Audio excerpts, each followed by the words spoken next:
Bom, boa tarde, meu nome é Cássio, eu estou professor na Universidade Federal da Fronteira Sul, campus Chapecó, sou sociólogo, antropólogo e trabalho, pesquiso, enfim, investigo, tenho interesse pelos estudos sobre movimentos sociais, numa perspectiva anarquista,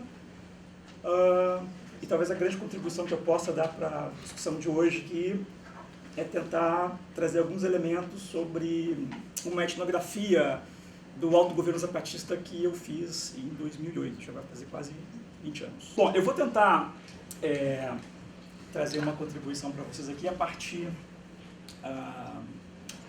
desse contato, dessa experiência que eu tive com o movimento zapatista e um pouco também no âmbito da minha experiência profissional, de tentar ser professor universitário, estar ocupando esse espaço, né?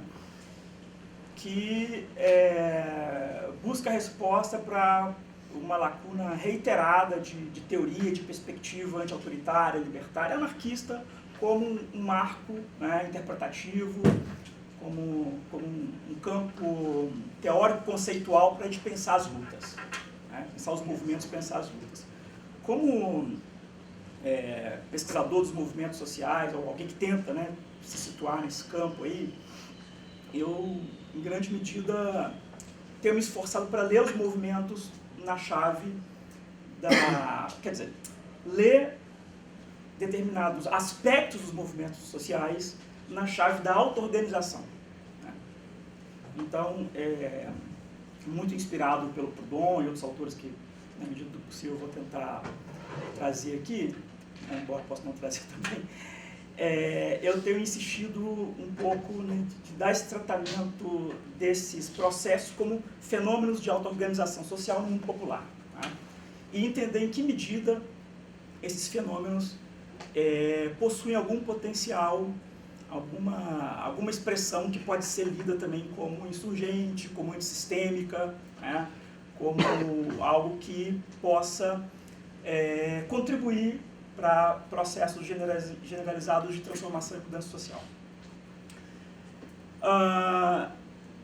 E eu queria começar com não sei se eu vou chamar isso de uma anedota, de uma piada, mas enfim. Ontem, acho que foi a mesa de ontem, né, da tarde, não sei, agora não lembro se foi o Davi que estava falando do Hobsbawm. Era você, né? Eu gostei muito e me inspirei em você para revisitar a minha memória de uma conversa que eu tive com um companheiro cubano. Bom, tem uma vinculação absurda com os cubanos, muitas referências talvez vão aparecer por causa das coisas com os cubanos, que tentava desafiar um pouco essa leitura do Hobsbawm sobre o século XX como um breve século XX. E aí, o Dmitry Samsonov, que é esse camarada, um anarquista cubano do Taller Libertário Alfredo Lopes. Então o Dmitry, né, ele se perguntava o quanto as nossas análises e as nossas leituras sobre os movimentos sociais, sobre as lutas políticas do século XX, em razão do poder, né, e o poder sedutor, explicativo de noções como essa do Hobsbawm, que está internalizado em boa parte dos analistas de esquerda que fazem parte daquele campo que pensa os movimentos sociais, que pensam as lutas e transformações, o quanto essa ideia de século XX como um curto século, ela nos vicia a entender esses processos, porque quais são os parâmetros do Hobsbawm para estabelecer a brevidade do século, né? A Revolução Russa, né, bolchevizada depois de 21, né, com o massacre de Kronstadt, com o fim da Revolução do Makhno, que tem a ver com a Primeira Grande Guerra Europeia, e depois o colapso da experiência soviética, né, do socialismo real. Então, ou seja, a chave de leitura desse historiador, né, de alguma forma tenta traduzir, sintetizar aquilo que houve de mais importante enquanto processo de transformação sistêmica do mundo moderno, como o início e o ocaso de uma experiência autoritária, socialista, bolchevique, leninista, enfim. Então, o Dmitry se perguntava, por que não o longo século XX? Né? E ele falava, o longo século XX poderia ter começado, e aí o Dmitry, ele também é muito piadista, né? Então, ele podia ter começado com a Comuna de Paris, de Paris? Comuna de Paris, né? E poderia se encerrar, né, de alguma forma, com o movimento zapatista, né, com 94. Só que a Comuna de Paris estava no século XIX. Falei, Dimitri, mas a Comuna de Paris está no século XIX, cara. Falei, e daí?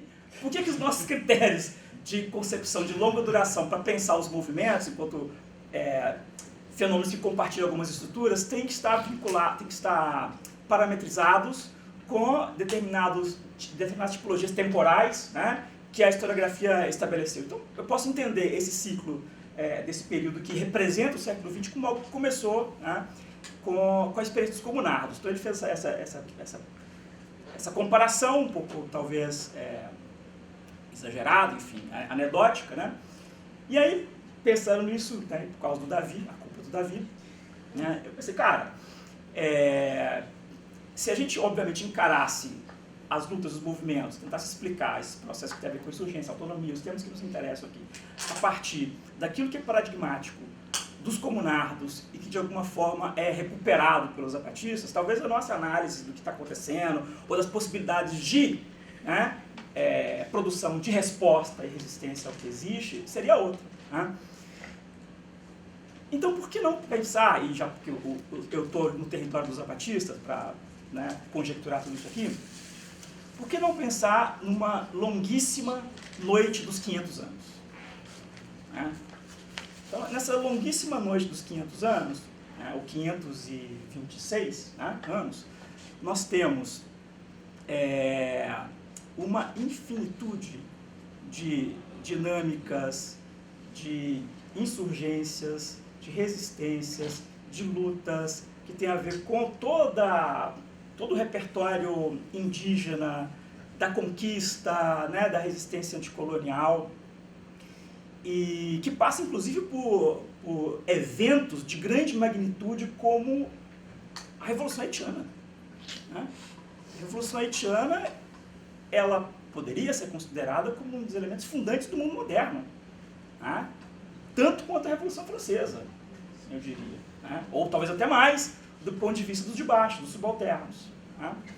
Então, existe um repertório possível, né, para compor essas experiências de lutas que eu poderia chamar de antissistêmicas, no sentido que elas apresentam elementos que se contrapõem à formação do mundo moderno capitalista e estatal, né, e que, ainda nos dias de hoje, né, elas, com o Kurdistão e com outras coisas que a gente ainda, né, poderia apontar se a gente aumentasse a lupa do nosso microscópio, no campo dessa chave interpretativa, né? Bom, então, tudo isso para dizer que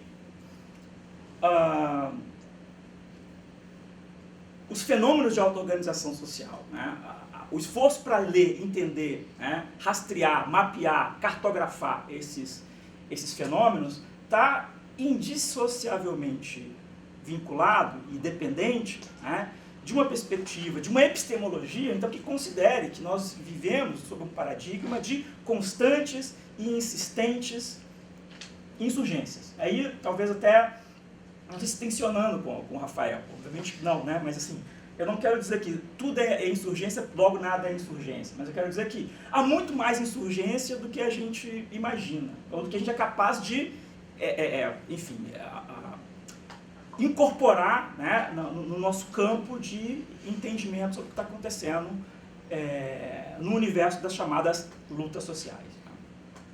Bom, então, para poder falar dessa ciência social, anticolonial e anarquista, né, eu vou me basear muito no que eu poderia denominar de paradigmático, né, da experiência zapatista, por entender que ela, talvez não porque ela seja a experiência mais importante do nosso tempo, né, mas entender que ela, enquanto experiência que se tornou inteligível no marco do nosso esforço de se conectar com ela, porque tem muita coisa que existe que a gente não se conecta, né, por causa justamente dessa dificuldade de ter, né, um marco, né, uma episteme que favoreça, né, o contato com essa dimensão da realidade, eu diria que o movimento zapatista reúne a experiência zapatista, né, mais que o movimento, a experiência, ela reúne um conjunto de elementos que permite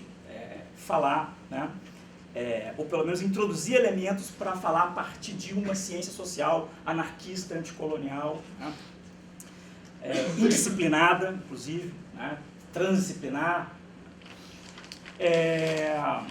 Então vamos falar sobre o zapatismo. Tá, eu vou tentar ser muito telegráfico, porque agora eu estou me dando conta que às vezes eu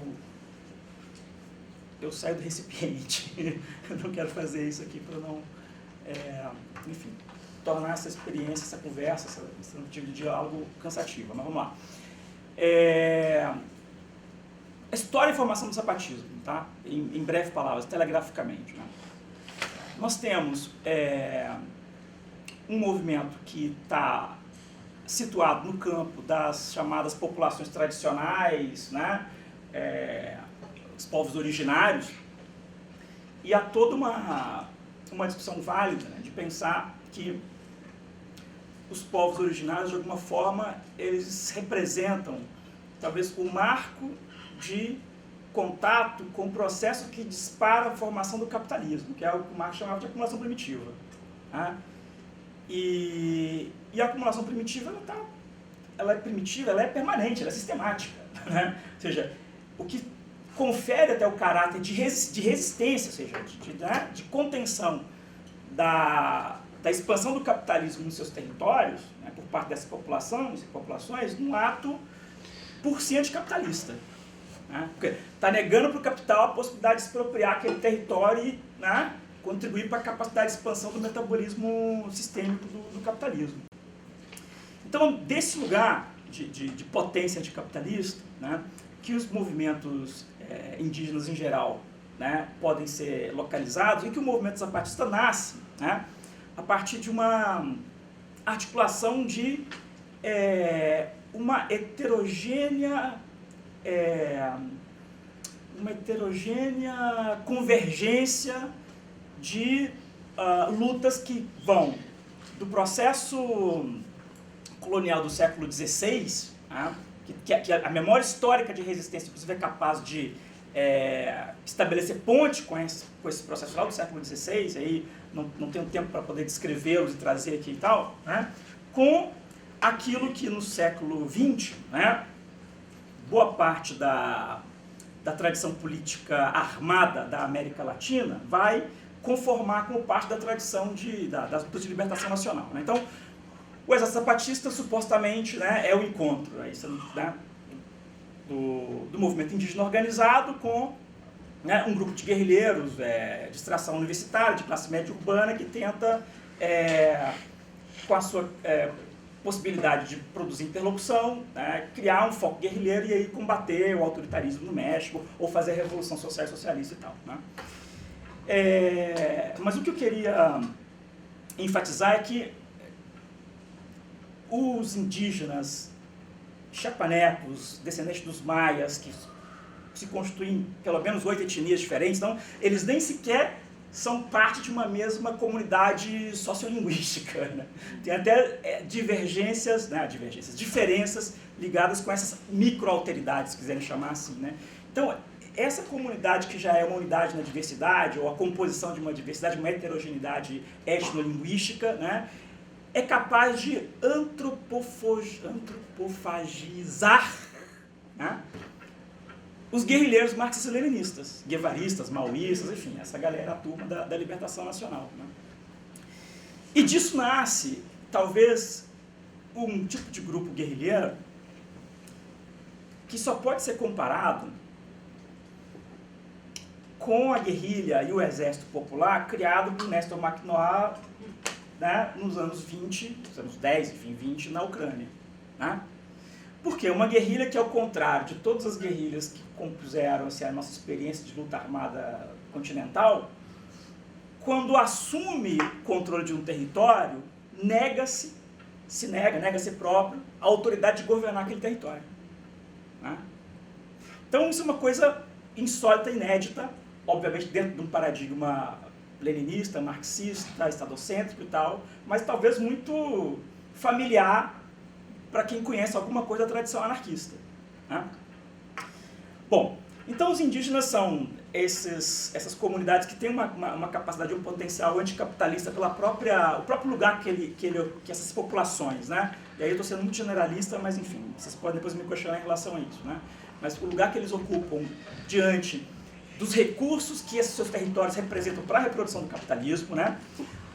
Como diria o Krenak, os indígenas são especialistas em tratar com o final do mundo, os finais de mundos, né? Os fins de mundo. Então, e particularmente no caso de Chiapas, né? Eles conseguiram criar uma composição muito sui generis, muito particular com esses guerrilheiros da libertação nacional que vieram do mundo marxista-leninista.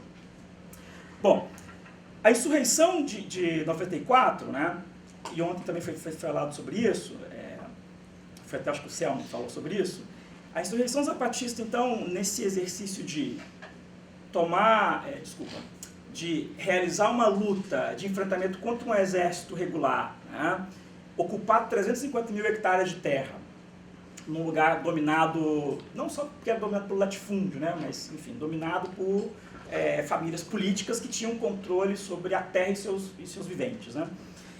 Essa guerrilha, ela realiza não uma revolução política, mas uma revolução social. Ou seja, ela tá inspirada por um paradigma que discursivamente isso não está posto, porque quem conhece o exército zapatista de 83 até 94, até o dia da insurreição, vai ver que não está escrito em nenhum comunicado que eles não queriam, né, fazer o que eles fizeram, né?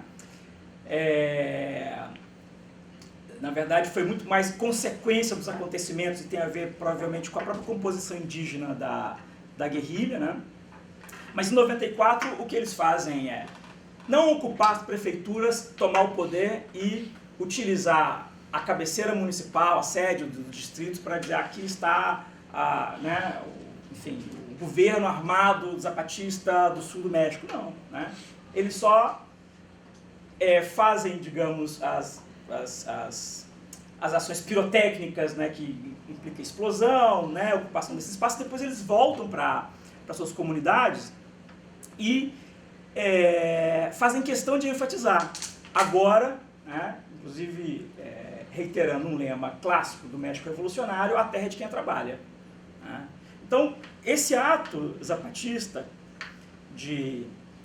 inspirado, ou seja, vinculado a esse paradigma da revolução social, né, e não da revolução política, né, ele significa a socialização, falar em linguagem marxista, a socialização dos meios de produção, né? Então, ocupar 350 mil hectares de terra e transformar aquilo em território para que aqueles indígenas que não tinham terra possam trabalhar a terra de forma autônoma, coletiva e associada, isso né, socialização dos meios de produção. Bom, então, o primeiro ato, o ato fundacional do território autônomo zapatista é um ato de socialização dos meios de produção, né? Ocupação e tomada de terra. Tá, o segundo ato disso é organizar essas ocupações e essa tomada de terra. E para isso, eles sabiam que não dá para contar com o exército. O exército é uma força militar, uma força articulada por uma lógica vertical, autoritária, centralizadora, né? O exército é um perigo. Inclusive, em alguns comunicados, claro, isso é muito mais retórico do que prático, né, concreto, em alguns comunicados os zapatistas falavam, não, nós somos soldados para que não existam mais soldados, né? É o ideal, na verdade faz parte inclusive do nosso horizonte enquanto anarquistas, né? Mas tem o problema da organização política desses territórios. E o que os zapatistas fazem para poder solucionar isso e não repetir a experiência, né, dessa tradição política autoritária que é o marxismo-leninismo, né? Ou as lutas de libertação nacional, que também operam numa mesma episteme, né, estadocêntrica.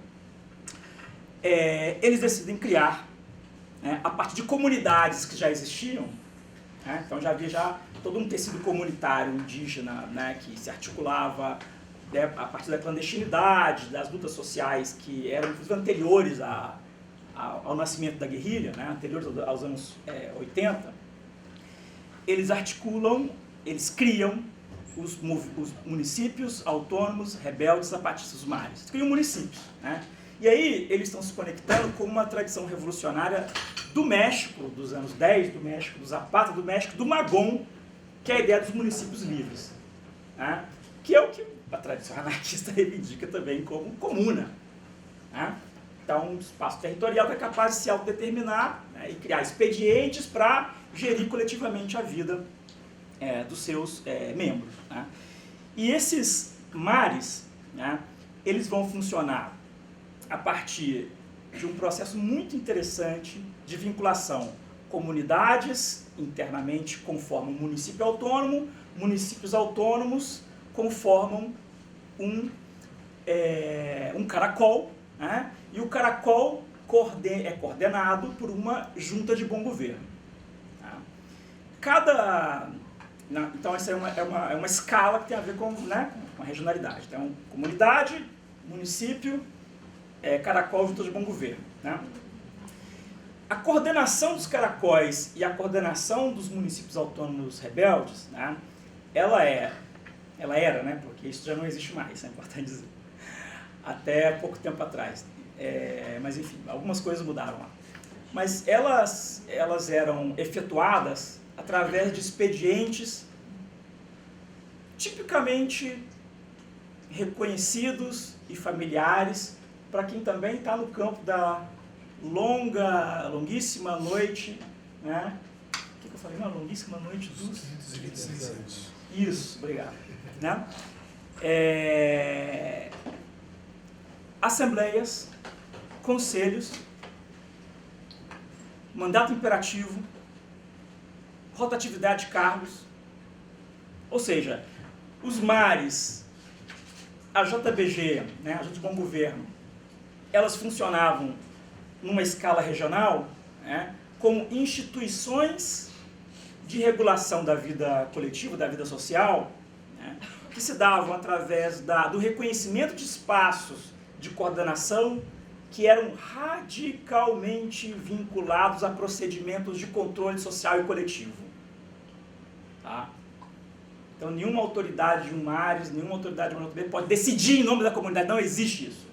Que é o princípio da representação, né, dentro da nossa episteme estadocêntrica, seja liberal burguesa, seja marxista burguesa. Né? O que os zapatistas fizeram com isso, então, ao instituir um modelo organizacional nesse território, né, que eles socializaram? Eles instituíram a socialização dos meios de gestão da vida coletiva. Tá? Então, nós temos socialização dos meios de produção, socialização dos meios de gestão da vida coletiva. Bom, mas nem tudo é flor. Né? E eu disse que os zapatistas sabiam do perigo e o risco de ser, né, um exército, um grupo armado. Sendo o exército, é um exército, ainda que seja um exército diferente, é um exército. Né? E não só por portar arma, porque ser um exército significa estar dotado de um estatuto marcial, estar dotado de procedimentos que estão inevitavelmente vinculados com o autoritarismo, com centralização, com a hierarquia, com o domínio, né, interno. Então, em que pese todo o esforço de, nós ocupamos as terras e, assim como Mackino lá nos anos, final dos anos 10, né, 18, 19, 20, enfim, chegou para os camponeses e disse, olha, aqui está a terra, se organizem. A gente tem nada a ver com isso, nós pegamos minha arma e lutamos contra os burgueses, que é com vocês. Né? Os zapatistas tentaram fazer a mesma coisa, obviamente, né? Isso é emblemático, essa comparação Makhnovitina e zapatismo, ela é essencial. Ela é essencial, porque são duas experiências que compartilham muitos elementos. Né? Mas vamos lá, quando os zapatistas fazem isso, sem sombra de dúvidas, as comunidades autônomas, as comunidades indígenas vão dar vitalidade para as instituições autônomas do autogoverno, né? Mas elas vão conviver com o setor militar do zapatismo, com os chamados insurgentes, que é o nome que os militares do exército zapatista, né, eles se reconhecem como insurgentes, né, e os demais são a população, as bases de apoio, ou o zapatismo no civil. Né? Então, o zapatismo civil, com a base de apoio, alguns elementos armados são parte do grupo de milícias, os milicianos, tá? Que fazem parte da defesa da comunidade, mas os insurgentes fazem parte de uma organização que, simultaneamente, ela é militar e político-ideológica. Sim, meus amigos, o Exército Zapatista de Libertação Nacional é também um partido político. Não no sentido de um partido político eleitoral que concorre a esqueçam disso, né? Mas um grupo dotado de elementos internos, com quadros, com perspectiva teórica, estratégica, com programa e capacidade de atuar dentro de um território ou num grupo social, né, coordenando esforços para que a sua política seja implementada. E o mais curioso, o Exército Zapatista é um exército mulhoutro, é um partido mulhoutro também, né? Mas, em última instância, ele é a garantia metapolítica de que aquela política de autonomia possa existir em Chiapas. O que significa isso? Quando a treta é brava lá no território zapatista, quem resolve é o Exército. Óbvio que o Exército não vai resolver de forma intransigente, mas assim, há tensões e há conflitos que cabe ao Exército Zapatista resolver. Operar como mediador, como árbitro, entende? Como aquele elemento daquela experiência que é dotado de prerrogativas morais, inclusive, né? Para poder assessorar e falar, olha, gente, vamos fazer desse jeito. Não, quem está falando é a comandância geral, acho que é melhor fazer desse jeito, tá? Não vou ser hipócrita, não vou dizer que já aconteceu muita merda por causa disso, tá? Já deu treta, né, pesada, na qual comunidades e membros do zapatismo civil ficou muito satisfeito, tá, com o que o zapatismo militar, né, realizou, e não é o caso de falar disso aqui agora, né, mas existe, né, experiência. Mas é isso. Bom, temos então essa fricção, essa coisa toda, o que talvez me autorizaria a dizer, num outro contexto, ou seja, há 10 anos atrás talvez eu diria isso, que naquela época, eu diria, a maior ameaça para o zapatismo hoje é o próprio zapatismo, ou seja, o zapatismo militar. A maior ameaça para a expansão e para a ampliação das prerrogativas autonômicas da experiência zapatista, né, enquanto autogoverno indígena, é o Exército Zapatista. Ele tem que desaparecer, em algum momento. Há 10 anos atrás eu falaria isso, tá? Mas hoje não. Não dá para falar isso hoje. Hoje as coisas mudaram muito e mudaram em alguns aspectos para pior. Embora a gente pode também conversar sobre isso depois, né? Bom, os zapatistas também, né, tiveram uma sagacidade em entender o espírito do tempo, né? E ao exercitar a sua política de ocupação territorial, né, de criar instituições de autogoverno baseado em uma tecnologia procedimental, né, da política de baixo, né, enfim, anarquista, federalista em muitos aspectos, eu até diria, né, os zapatistas fizeram a opção preferencial pela sociedade civil. Né. Aqui eu estou me burlando da teologia da libertação, um pouco. Né, coisa da opção preferencial pelos pobres, e é uma piada até ruim, porque de fato tem ali muita teologia da libertação entre os zapatistas, então, né, também faz parte da conformação, né? Mas enfim, o que é a opção preferencial pela sociedade civil?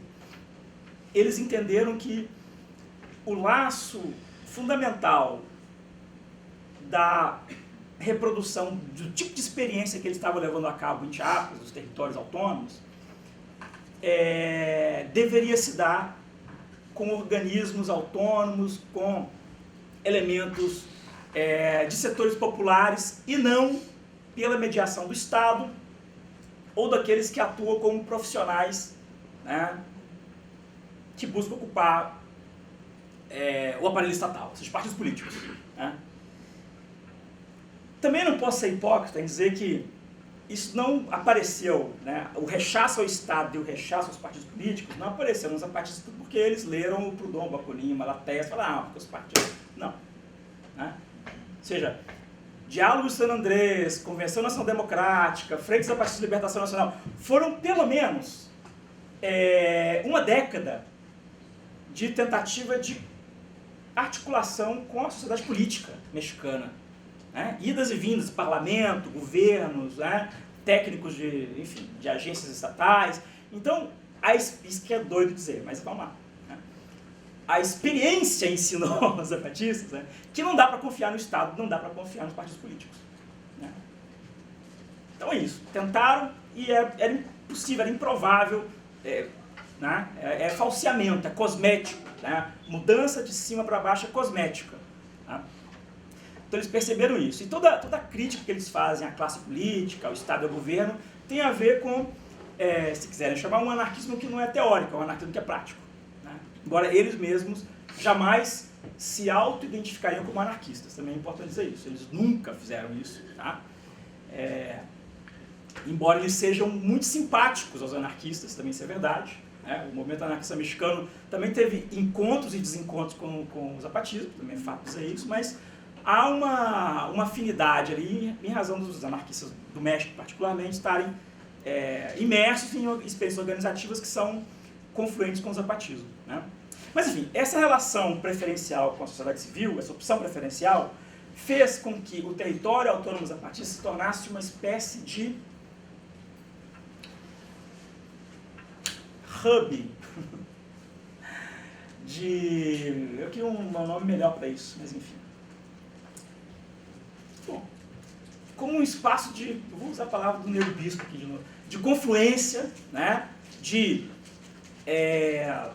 pessoas, objetos e ideias de várias partes do mundo que contribuíram para a produção de uma dinâmica sinergética de apoio mútuo, né? O que faz com que esses territórios tenham se convertido em espaços altamente cosmopolitas. Né? Então pensem, uma comunidade autônoma no município de San Manuel do Caracol, o antigo Caracol de La Garrucha, ali viviam 8 famílias de uma comunidade, né? Totalizando talvez ali umas 37 pessoas, né? E naquela comunidade havia uma maioria de indígenas que falavam celtal, né? Mas dessa família de celtal majoritária, haviam 2 famílias casadas com indígenas zoques, que também eram maias, mas é outra etnia, né? E no meio daquelas famílias havia um projeto de construção de fossa seca que era feita a partir do trabalho voluntário de um brigadista internacional, militante ativista internacional, sei lá, de Amsterdã, né? Aí tinha um holandês lá fazendo lugar de botar bosta, entendeu? E aquele cocô autônomo, né? Aquele cocô autônomo era utilizado como insumo, né, agroecológico para uma plantação experimental de laranja que era levada a cabo por um grupo de estudantes de escola técnica agrícola de Veracruz. Né? E aquela escola de Veracruz estava ali com aqueles estudantes ajudando a montar a plantação experimental de laranja, graças a um projeto de um grupo de ativistas que eram brasileiros, nicaragüenses e argentinos, que levaram peças de computador e armaram uma rede de internet, captando sinal de satélite através de, sei lá, algum tipo de hackeamento que permitia a comunicação daquela comunidade com outras comunidades e divulgar projetos de hermanamento. Então, assim, o que eu quero dizer com isso? Esses territórios eram muito ricos de encontros, de enlaçamentos, de experiências, né, com pessoas de diversas latitudes do planeta que estavam engajadas, que estavam comprometidas com a autonomia zapatista, de oferecer como trabalho e conhecimento aporte para que aquilo ali se viabilizasse. Um pouco do que o MST faz. Não. O MST depende do Estado, né? Do Pronera, de não sei o que, tudo é isso. Né? Talvez algumas pessoas vão... O zapatismo é diferente, é radicalmente diferente. Né? Então, isso é apoio mútuo, solidariedade internacional, nível hard. Né? Porque, gente, é muito precário. Não tem luz, não tem eletricidade, não tem água encanada. sacou? As casas eram umas coisinhas de madeira precária, com o que dava para juntar de matéria próxima ali. Quem conseguia alguma remediação vendendo parte da produção fora, comprava uma telha de zinco. Isso era um luxo numa comunidade zapatista, telha de zinco. Tá? E é essa comunidade que tem internet hackeada, que tem projeto agroecológico, que tem o cara da Holanda, da Nicarágua, não sei o que, todo mundo ao redor desse projeto, de alguma forma, estimulando esse projeto da autonomia indígena. Ou seja, então a autonomia ela é sustentável a partir de um processo, através de uma dinâmica que nós defendemos como uma perspectiva teórica e prática, que é a solidariedade e o apoio mútuo. É isso, né? É sobre isso. Bom, claro, problemas para já ir encerrando. Pô, eu falei que eu não ia conseguir controlar o meu tempo, né? Controlo o meu tempo, porque eu não vou controlar o meu tempo. Já passou, né? Tá, então eu vou tentar encerrar.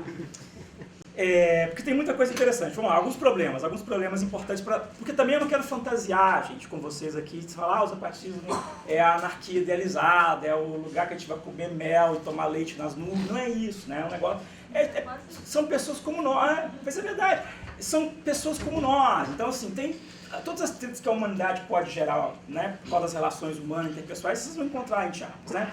Mas eu quero falar de dois problemas de duas questões que podem ser vistas como problemáticas para a gente poder nos desafiar a entender o que é a autonomia indígena zapatista, né?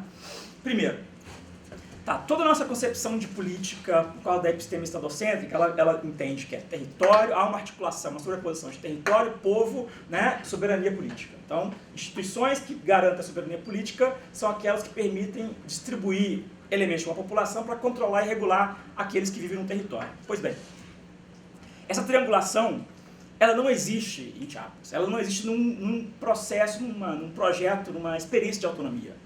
Tá? Por quê? Porque o território, primeiro, o território ele é descontínuo. Como assim? Um município zapatista pode fazer parte de 2 ou 3 municípios oficiais mexicanos. Então, a fronteira territorial, assim, isso aqui é Ocosingo, isso aqui é Palenque. Mas isso aqui é outra coisa, né? Bom, dentro de um mesmo município zapatista, há comunidades que são e comunidades que não são zapatistas. Né? Então você tem um município zapatista, aí tem uma comunidade aqui com 8 famílias zapatistas e do lado tem uma comunidade de 3 famílias que não são zapatistas, ou de 20, ou de 500. Está dentro da circunscrição territorial, mas enfim, não tem circunscrição territorial da forma uniforme como nós pensamos, né? Território político. Né? Mas, para complicar, numa mesma comunidade, zapatista pode ter zapatistas e não zapatistas. Numa mesma família, pode ter zapatistas e não zapatistas. Então, pensar o ordenamento socioterritorial da autonomia zapatista implica em pensar um modelo de federalismo muito sofisticado, onde aqueles que se identificam como parte do projeto político ou societário, né, se vinculam por filiação a comunidades, a municípios e aos caracóis. Né?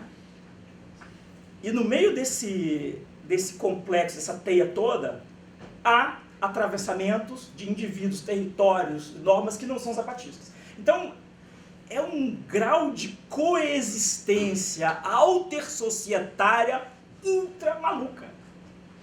Né? Enfim,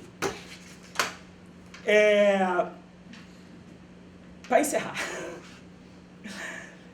houve muitas mudanças em Chiapas. Evidentemente, muitos de vocês sabem que não existem mais caracóis, não existem mais juntas de bom governo, não existem mais os mares. Né? Os municípios autônomos se converteram em governos autônomos locais, GAL, a sigla, governo autônomo locais. Né?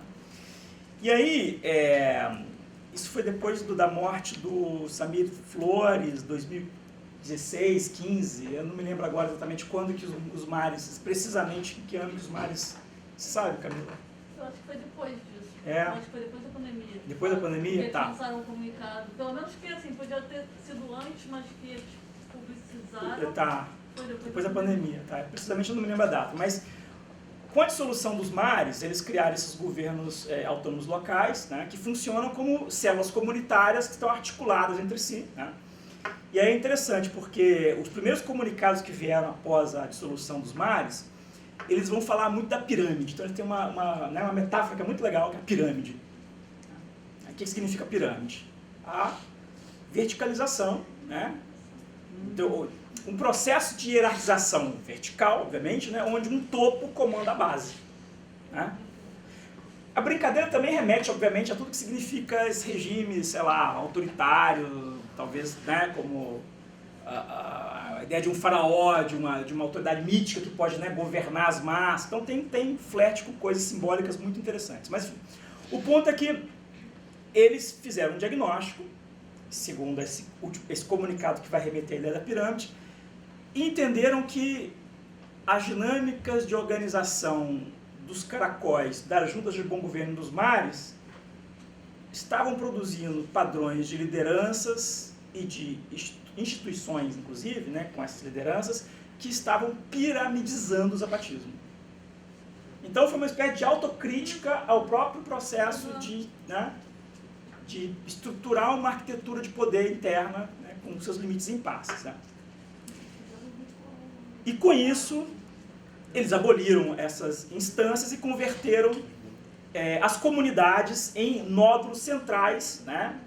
Ou, se quiserem, em nódulos descentralizados de uma rede complexa de negociação, de articulação por assembleia. Inclusive, há assembleias gerais, né? De zonas, de comunidades, ou entre comunidades que também não precisam ser territorialmente contíguas, né?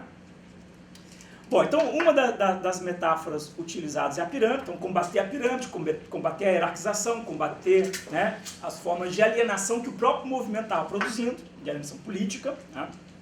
E aí estimular as comunidades, o associativismo comunitário, né, que é uma forma de federalismo, poderia ler assim. E outro elemento é a tempestade, né? É a tempestade, que aí estamos vivendo a tormenta, ou seja, é uma etapa do capitalismo, um momento do capitalismo. O Wallenstein também tem muita influência nisso aqui, gente. A coisa da bifurcação histórica, né? O Immanuel Wallenstein era um cara muito próximo do zapatismo, né? E ele tinha uma parada lá com os soviéticos, lá, o ciclo de Kondratiev, tá? Então ele fez um cálculo maluco e falou, olha, cara, aqui, ó, a gente está chegando agora nos próximos 20 anos, 2000, né? Próximos 30 anos, então até 2030, mais ou menos. Tem um cálculo matemático maluco nisso aí. Até 2030, a gente vai entrar num processo turbulento de uma bifurcação histórica, onde o capitalismo vai se transformar em outra coisa, ou a humanidade acaba, sei lá, mas algo sério vai acontecer. Né? O Partido Comunista Chinês. Como é que é? O Partido Comunista Chinês. Diz isso também? 2030 eles vão fechar tudo. Bom, enfim. O Wallenstein tinha essa coisa da bifurcação histórica, né? E a tormenta é um pouco isso. Né, tem a ver com a crise financeira, com o tipo de radicalização, né, da economia globalizada, com o colapso ambiental, né? Então tem tudo isso, tem um mapeamento complexo, também não vou ficar, né, me detalhando nisso, que os zapatistas utilizam como um recurso, digamos, retórico, um recurso, né, importante para poder, de interpelar, né, um recurso para interpelar as pessoas e dizer, cara, a gente precisa seguir um outro rumo, e talvez o outro rumo, e isso me lembra muito, gente, o do Ruth, e talvez esse outro mundo vai significar, em grande medida, um exercício de reconstrução das ruínas, né? Então, ó, levamos um mundo novo no nosso coração, é mais ou menos isso, né? Se eu não estiver forçando muito a barra dos zapatistas, né? Porque com o colapso, né, quem são os sobreviventes do colapso? Ou melhor, quem são os povos que são capazes de lidar com o colapso? Qual o tipo humano capaz de levar adiante a continuidade da civilização? Aí lembramos lá do Krenak, os indígenas são especialistas em sobrevivência de fim de mundo, né? Bom, eles são indígenas, né? E além de ser indígenas, eles são agricultores, camponeses, sabem lidar com a terra, tem uma intimidade com a terra, e a terra é o quê? A terra é moradia, a terra é alimento, né? Então, os grandes impérios colapsam, né, entram em crise, etc. Quem recomeça a civilização? Os camponeses. Quem tem intimidade, familiaridade com a terra. Então, claro, né, na cosmologia zapatista, né, na perspectiva política desse grupo, né, humano, a posição social que eles ocupam no mundo também, como indígenas e camponeses, é parte de uma explicação que tem até uma outra afetação bíblica, se a gente quiser brincar com isso, né? Já que a teologia da libertação ela tem uma entrada muito importante dentro da formação política dos zapatistas, da própria cosmologia zapatista, ela não é uma cosmologia só maia, ela é também cristã, né? E a ideia de sobreviver e atravessar a tormenta, tanto como Noé fez com uma barca, com uma arca, né? Aliás, eu não estou viajando, né? A gira pela vida foi feita na Europa com uma montanha que navegava, né? O barco dos zapatistas é uma montanha, mas é um barco, já é uma montanha, mas é um barco, né? Então tem ali um certo esforço de compreensão do que eles estão fazendo, que nós, povos que resistimos, que podemos sobreviver ao colapso, à tormenta, atravessar a tormenta e não sabemos o que vai ser possível reconstruir com a crise, com as fatalidades possíveis, vindouras, né? Nós temos as ferramentas para reconstruir isso aí. Então nós temos que nos juntar com outros povos camponeses, indígenas, os povos da terra, os povos das águas, das florestas, enfim, e são sobreviventes, né? Bom, era isso que eu queria falar sobre o zapatismo. Não sei se eu acabei talvez forçando a barra e criando aqui toda uma pintura apocalíptica, não era a minha intenção, né?